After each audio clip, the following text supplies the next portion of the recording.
All right, let's do it. Welcome to the Morning Meowncements. Morning Meowncements on the Nightcat with Nightcat YouTube channel. This is the morning live stream.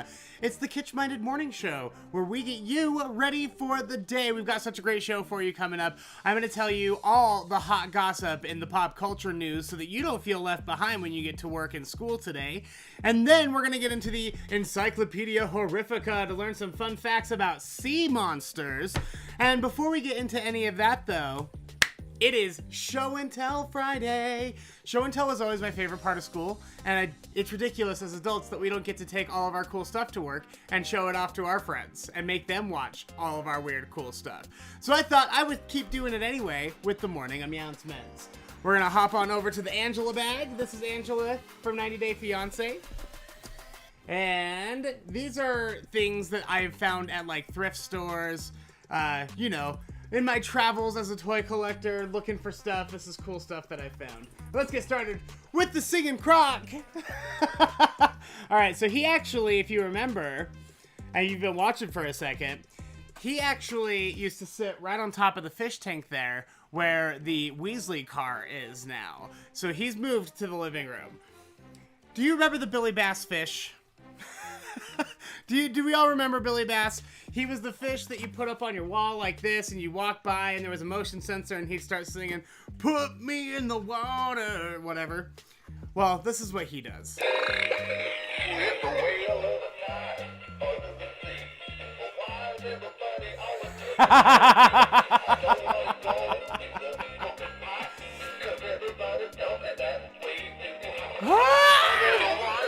The thing is, though, and I don't know if you can tell just how loud it is on the other side of the microphone. It's the loudest toy ever made.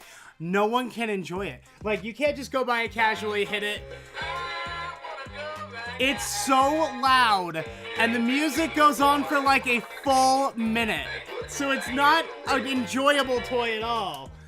I'm thinking about just snipping the music box out of him so he just shakes his tail and bites at you when you push the button instead. And I don't know what sort of psychopath leaves the motion sensor on this thing. Were you trying to give everybody in the house a heart attack every 4 seconds? That's ridiculous. Don't do that. That's crusty. That's crusty. We don't like that. So he actually came in box. His name is Croc, the singing crocodile, though I call him a gator. They're all gators to me. I know that there's a difference, and I know the difference. Everything's a gator to me. It's just easier that way. He was $2 in box, never opened at the DI. $2. Somebody gave up this horrible thing for $2. Can you imagine? Oh, he's so cute. All right. And then I got to show you these. These are so ridiculous. So I actually got these a couple weeks ago, but we've had so much going on, I haven't had a chance to show you. These are some of my more recent additions to the Harry Potter collection. There's a Hermione mug and a Harry Potter mug, okay? Now, here's the thing. Turns out they're a little terrifying. These are from when? 2000? The year 2000. So before the movie, this is pre-movie merch. That's why it's all the old artwork and stuff. But, I don't know. There's just something really off-putting. He looks like alternate reality Harry Potter, like the darkest timeline Harry Potter. He just looks like he's like, I planning on ruining your life. Also, definitely not something you drink out of. This is like, if you're gonna use it at all instead of just display, probably like a pencil holder or something. But it arrived from the shop goodwill.com. Gross at the bottom. So somebody used it, realized it was gonna be impossible to wash, and then gave it up to the Goodwill, I'm assuming. Now check this out. The glasses have fallen off. That's why I know you can't be washing this thing too much. Oh. So he's pretty creepy. And then we got Hermione over here, who, by the way, I mean, Hermione and Ron look virtually nothing in the pre-movie art than they do in the movie. They don't look like them at all, but I still very much like this. I guess she kind of looks like Emma Watson a little bit. She certainly looks more like Emma Watson than that Emma Watson doll they made for Beauty and the Beast. Do you remember that thing? That thing was horrifying. It was the ugliest doll. I can't believe Disney ever put that out on the shelves. What, like, if you get a doll that ugly, you just say, scrap it, we gotta start over. That's not gonna work for us. But this mug is at least better looking than that, although still fairly creepy. And that is Show and Tell Friday! If you ever have anything cool you want to show me, like I had someone send me some of their Coke collection, like they took pictures of their Coca-Cola collection. That was really cool. Somebody else sent me something really cool the other day. God, I hope I'm not gonna remember it. Anyway, I love seeing your really cool collection stuff. So if you collect anything, I'm not talking just toys. I mean like anything. If you have like a huge collection of like glass bears or something, I don't know, I want to see it. Shoot me a text. 601-557-CAT1 is the number. 601-557-CAT1. I just want to see what's going on. Plants, if you collect a lot of plants, if you have a ton of plants or something. My mom always collected cow stuff, so we had a ton of cow stuff all over the house. If you have anything like that, just a lot of something very specific, that would be great. 601-557-CAT1. I'm gonna leave the gator there. Why not? He's great. All right. I think it's time then for us to get into the Morning Mews. The Morning Mews is the part of the show where I catch you up on the pop culture headlines so that you're not left behind anywhere. And we're gonna get started with Blake Lively. Now, Blake Lively actually told this story about 10 years ago on David Letterman. It's the time she went to Disney jail. For some reason, it started trending again, so here's the deal with it in case you don't want to sit down and watch the interview, which is entirely fair. Blake Lively was on David Letterman in 2009, and she talked about the time when she was a child, and she got put in Disney jail. Yeah, Disneyland jail. It's a real thing, and they take it very seriously, apparently. So she was 6, and she talks about how when you leave Disneyland, they'll stamp your hand. I don't know if they still do. Maybe not anymore, but back in the day, they used to stamp your hand. And then you could go out to the parking lot, spray hairspray on it, and then you transfer it, smash it down, and then it'll transfer onto somebody else's hand.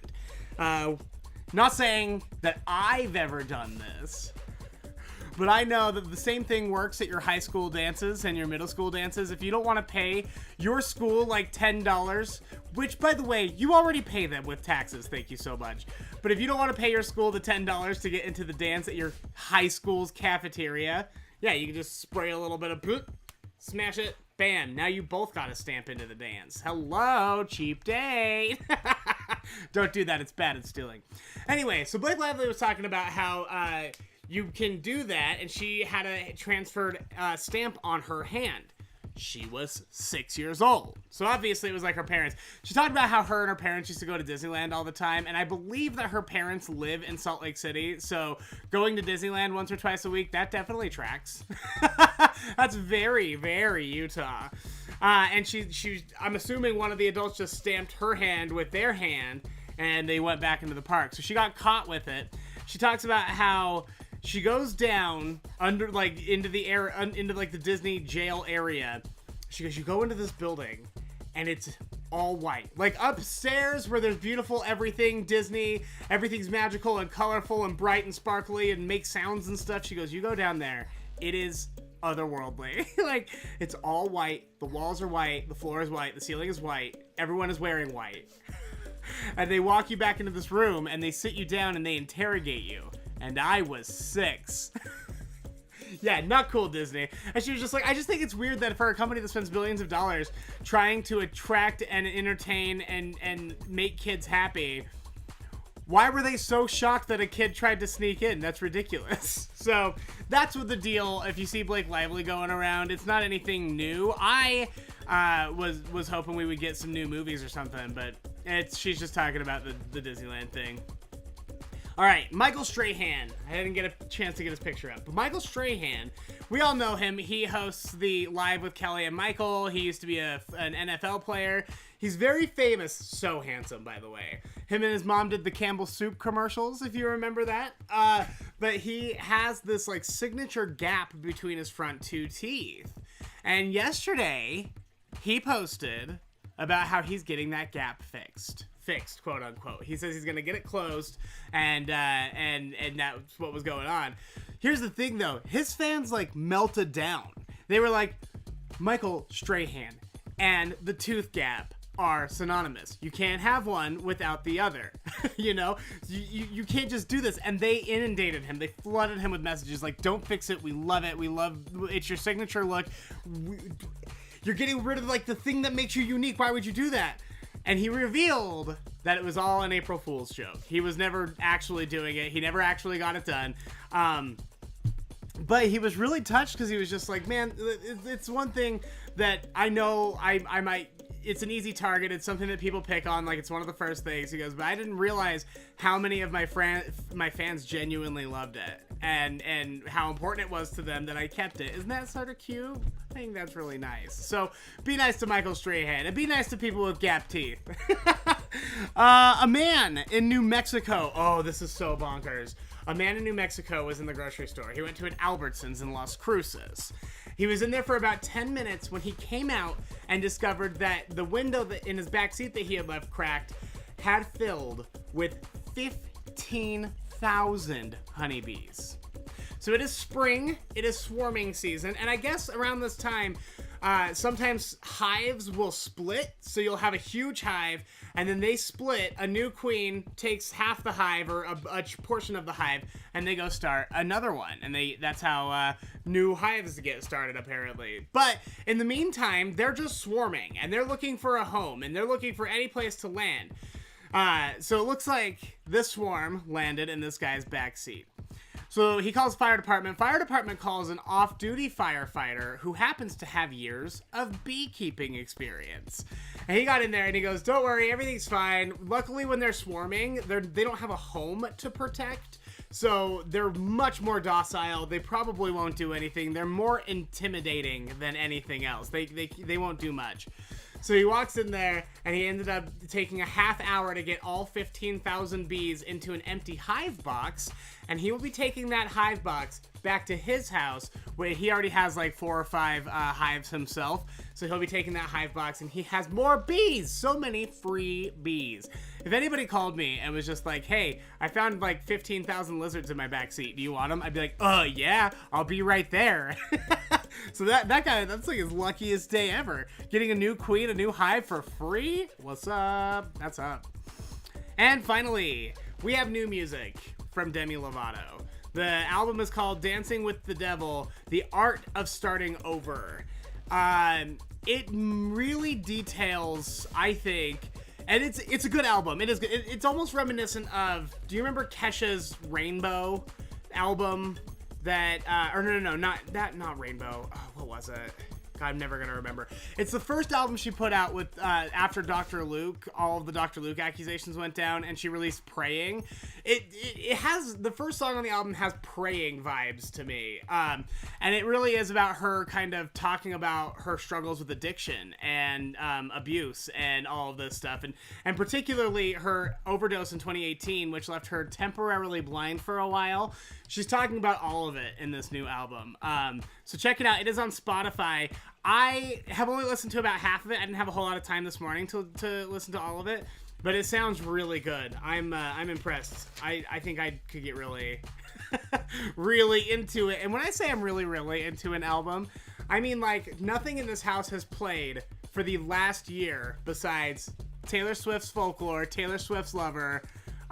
Evermore was just okay, so I haven't been listening to that one. Miley Cyrus's Plastic Hearts and Post Malone's Hollywood's Bleeding. That's all that I listen to. That's it. That's all the music that I listen to. So I could see definitely this album sneaking its way into that rotation. Again, Demi Lovato, The Devil Made Me Do It, The Art of Starting Over. You can find it right now on the Spotify.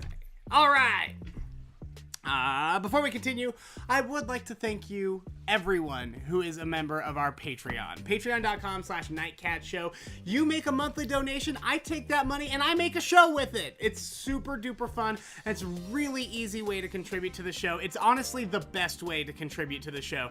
Obviously, I love when you come watch. I love when you share the videos. It's great. but cold hard cash definitely does a lot of the heavy lifting around here.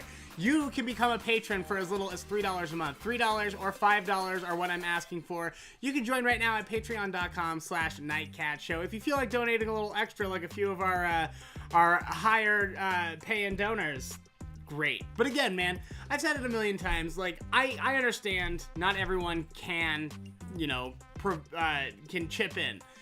Not everyone's financially able to do that. I have been in a lot of situations where I really wanted to buy something or donate something, and especially Patreons. I've been in positions where I've been asked to donate to a lot of Patreons by a lot of people and podcasts that I love, and I just haven't been able to swing it in the past.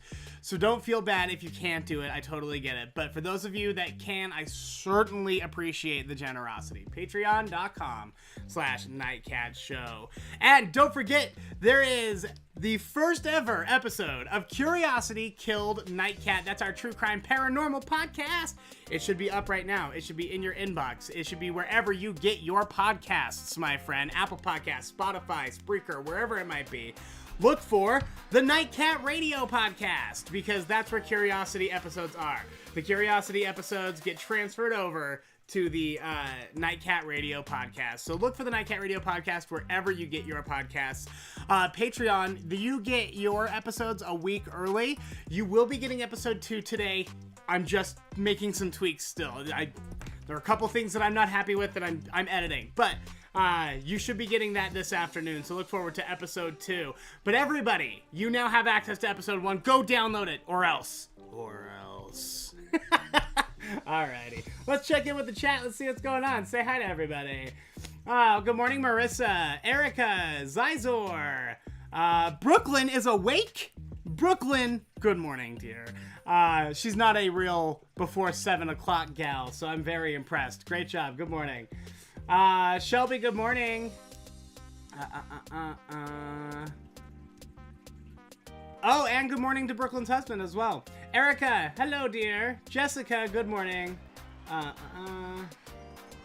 I know, Zizor. I was pretty concerned about those bees too, because I was afraid that he was just going to turn around into the Albertsons and get a can of Raid or something and try to take matters into his own hands. If you ever see a swarm of bees, just call someone. By the way, a beekeeper is an apiarist. Call a proper apiarist. And I'm sure, listen, that guy was jazzed to go take all those bees. That was his best day ever, a bunch of free bees. So if you call like a local beekeeper, or there are beekeeping stores here, this is the beehive state. You should be able to find a beekeeper, okay? Call them, they'll come and they'll deal with it. They are into it. So, or at least they'll have the resources to let you know what you gotta do. Which I think is pretty cool. Good morning, Kayla. How are you, dear? Nathan, Crin, Sadie, Doggone T. I'm so happy that you're all here. Sadie, thank you. Yes, this is, Angela Topag. She was commenting on. Angela is my favorite person from 90 Day Fiance, besides maybe Danielle, who, by the way, started following the show on Instagram. Thank you so much. Danielle and Angela are my girls. I love them. And one of the things that Angela does on the show is she asks her daughter if she'll be an egg donor, and Angela's like, I can tote it. I just need your egg. So I got this tote bag that says, I can tote it, with Angela's beautiful face on it. I didn't realize how big it was. I ordered the big one, not knowing how big, so it's pretty impractical. But I do love taking it around places, because then I find the other 90 Day Fiance fans, and I'm like, oh, good, friends. If they have no idea what I'm talking about, see you later. Peace out. Peace, punch, Captain Crunch. All right. Then let's keep it on going. It's time for us to get into the Encyclopedia Horrifica. This is just like a really fun, like, gross, scary, spooky, fun fact book. Paranormal stuff. It's from Scholastic. I'm assuming it was purchased at a book fair, but I got it for $1.79 at the Savers, and they probably paid, $8.99? Wow. That's very reasonable for children's books. Sometimes I look on the back of a children's book, it's like 4 pages long and it's bound by cardboard, and they're like $29. Why? That's crazy. Okay, this spread here, I love this book mostly because of all the cool pictures. It's full color, it's so cool. But this one is all about sea creatures. Captains and crewmen have long swapped stories of underwater teeth machines with fins, stories of swiftly moving behemoths that appear, destroy ships, and disappear, stories of creatures big enough to wrap their tentacles around a school bus, yet clever enough to hide from the humans for centuries. So, sea monsters. There's like the Kraken. You've seen him definitely in the Pirates of the Caribbean. Just giant squid. But then it turns out they dive to the bottom, and they did find a giant squid in 2004. So in 2004, we all thought the giant squid was extinct, and we all assumed that whatever people were seeing when they saw the Kraken was just a giant squid. Well, in 2004, a marine biologist caught their first glimpse of a living giant squid, which is pretty nuts. Scientists believe their slimy find once inspired Norway's myth of the ferocious Kraken. In 2006, the world was equally stunned when the researchers off the coast of Papua, Indonesia, announced that they had identified a new species of shark that walks on its fins. You gotta go Google pictures of that thing. It's so cute. But here's what I thought was the most interesting. So this here is called, I don't know, it's gonna be hard to see from there, but that is something being hoisted up out of the ocean. It's just got lots of teeth, and it's just a blob. They call it a globster. So here's the thing. The sperm whale is the largest toothed animal ever to inhabit Earth. In the past, decayed whale corpses have been mistaken for enormous sea serpents. Each of these so-called globsters is usually revealed to be a whale's fatty tissue. So literally, you'd see this big chunk of flesh and teeth, and it was just like a chunk of a sperm whale. It wasn't a full sperm whale. So it's just, all you see is like teeth and fatty chunks, and you see it sort of just slithering through the ocean. You assume that's a giant snake. That's a giant snake. Nope, just part of a whale carcass. Which, honestly, I don't know what's worse.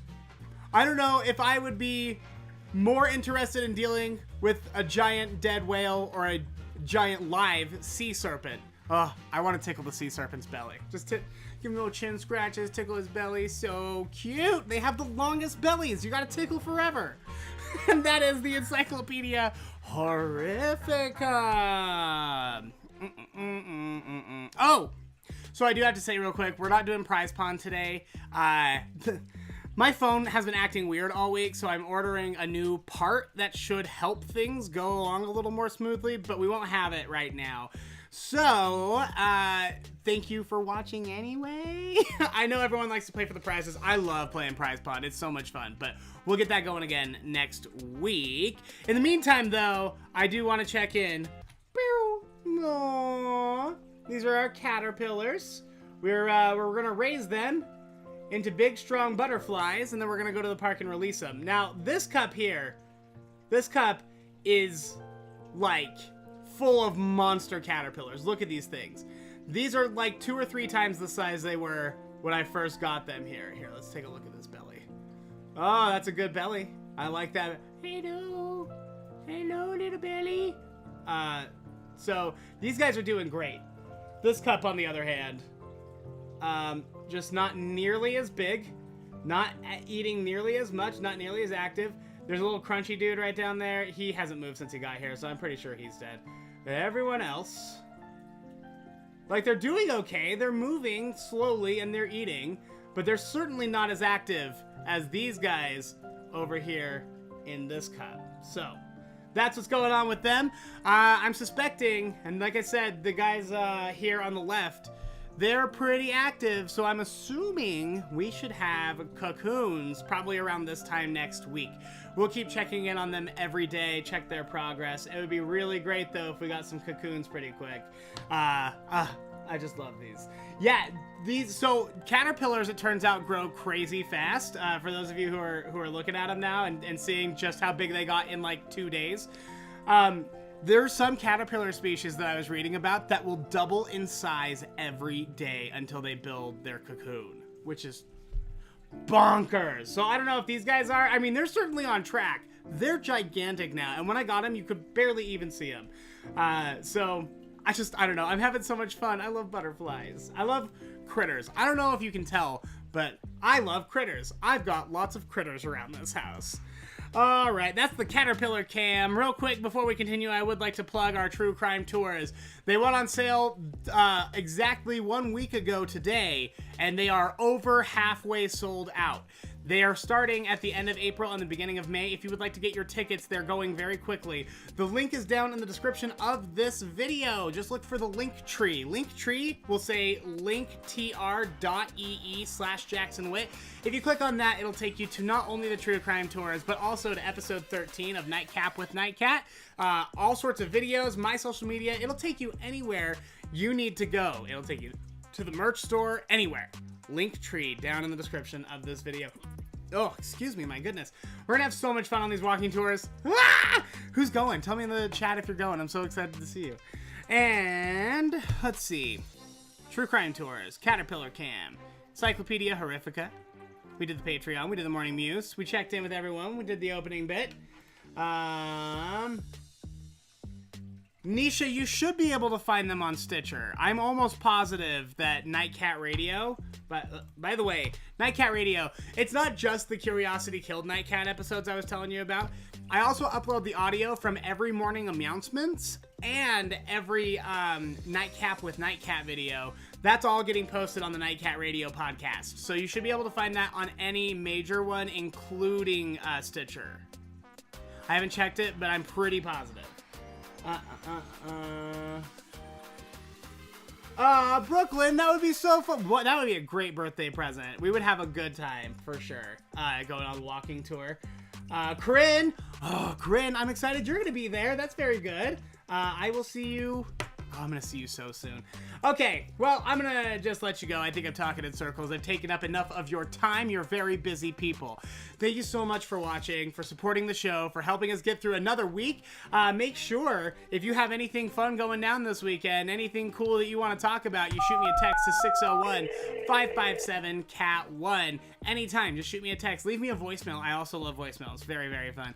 Check out the merch store. All of the official Nightcat merch is up there, nightcatmerch.com. You'll also find a ton of really cool toys in the Nightcat Toy Shack over there, so go check that out as well. Patreon.com/NightCatShow. I told you all about. Get the audio for this episode and all the other episodes on nightcatradio.com, including the first ever episode of Curiosity Killed Nightcat. Listen, I know that there were a ton of people who loved Saturday Morning Serial, the podcast that I hosted while I was on the radio. This is basically the same thing. So, if you would like to watch, or if you'd like to relive those glory days, Curiosity Killed Nightcat, make sure to tell your friends. I know a lot of your friends were also into it. They might not be on YouTube this morning, but you can tell them to go download Curiosity Killed Nightcat on the Nightcat Radio podcast. All right, I'm gonna let you go. I'll let the fish take over. Have a great weekend. I will see you Monday. Bye. Bye, bye, bye.